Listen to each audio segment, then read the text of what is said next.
All right, I'm watching ABC News here. Good evening. This is a urgent report right here from the Downs family farm. Here it comes. We need to heal. Tom? Terry Moran for us tonight. Terry, thank you. Now to the coronavirus in this country. Tonight, that grim milestone. More than 6 million cases.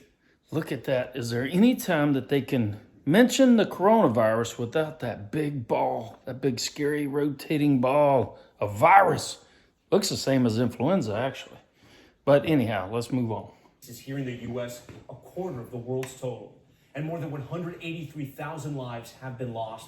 And as America's schools reopen, a new report that COVID rates among children increased faster this summer than they did for the general public. ABC's Eva Pilgrim has more. Okay, hold on. I got the reason right here. Dr. Fauci, here it is. All right, this is my high-tech redneck technology. All right, here we go. All right, let's play it. Here it comes. Why are kids not getting as sick as adults? Yeah, that's really a good question that we do not know the answer to that. There are 4 or 5 hypotheses. One of the hypotheses is that since this virus is a coronavirus, which is just a class of viruses, there are 4 coronaviruses that are the 30% of all of the common colds that you and I have gotten when we were kids over and over again. It is conceivable that the children who likely more recently had these coronavirus infections that were benign, they have residual immunity that's protecting them not from getting infected, but protecting them from getting sick. That's one hypothesis. Immunity, amazing. Okay. And even they could be asymptomatic and spread it to an elder or someone with immune deficiency. Without a doubt. Young age, yes. Okay. Without a doubt. All right. Another one for you. If everyone in the world actually contracts the disease, what happens to it? Does it go away on its own? What happens if everybody? No. Well, if everyone contracted it, even with the relatively high percentage of people who are without symptoms, Matthew, a lot of people are going to die. Yeah. Because even though, and this is the big misperception that causes so much difficulty in messaging to young people, is that people who are elderly and people at any age who have an underlying condition, diabetes, hypertension, obesity, heart disease.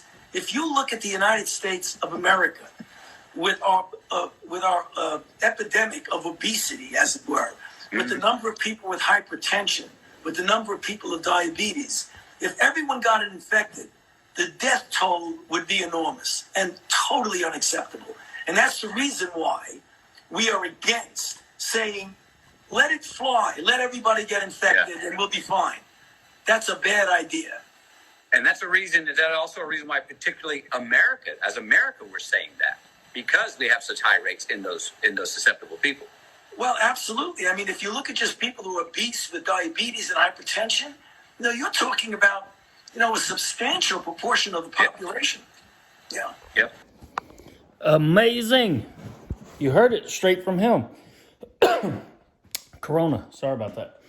All right. Listen, you heard it straight from Dr. Fauci, being questioned by the Matthew McConaughey. All right. The reason why we have, higher rates here of cases and deaths is because there's an epidemic. We have it so good here in the United States.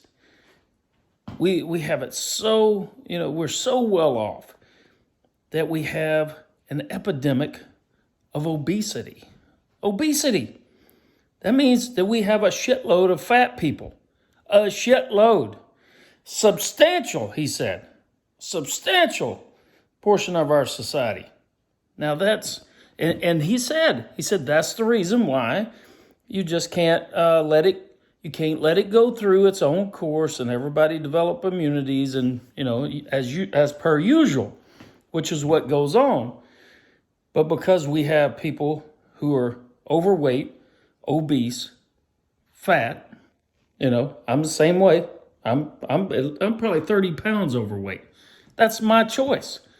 If I want to lower my risk of dying of COVID or coronavirus or the Kung flu, if I want to lower my risk, all I have to do is eat healthy, lose weight, don't be stressed. You know, being stressed, having anxiety, that's gonna mess up your immune system too. All of those things. And what do? Listen to this. Oh, maybe we wouldn't have a pandemic in the United States if we didn't have an epidemic of fat people. You ever think about that? Could be. That's just the reality. Listen. Back to school anxiety at an all-time high. Teachers in Back to school anxiety at an all-time high. You hear that? How can that be good for your immune system? Oh, I'm at 5 minutes, 50 seconds. Anyways, I just wanted y'all to see Dr. Fauci, Matthew McConaughey. Straight from his mouth. You got to wear a mask to protect, primarily it's old people, and I'm going to be old. There's no doubt. I'm already old. My life expectancy is not very high. Same way with a lot of other people who are overweight. Same way with a lot of people who eat garbage. That's what happens. So what? It's our choice. But why would I have the right to tell you to wear a mask or to stay home or to close your business because of me? That ain't right. I'm responsible for protecting myself. Same way you're responsible for protecting yourself. If you want to wear a mask, wear one. If you want to go out and eat, even though you're way overweight, that's your responsibility, not mine. Same way with me when I want to go out and eat. If I want to stop at McDonald's and eat a bunch of garbage, that's my business, isn't it? Ain't nobody, shoot, I'm over time. All right, I got to go. All right, y'all have fun. Adios.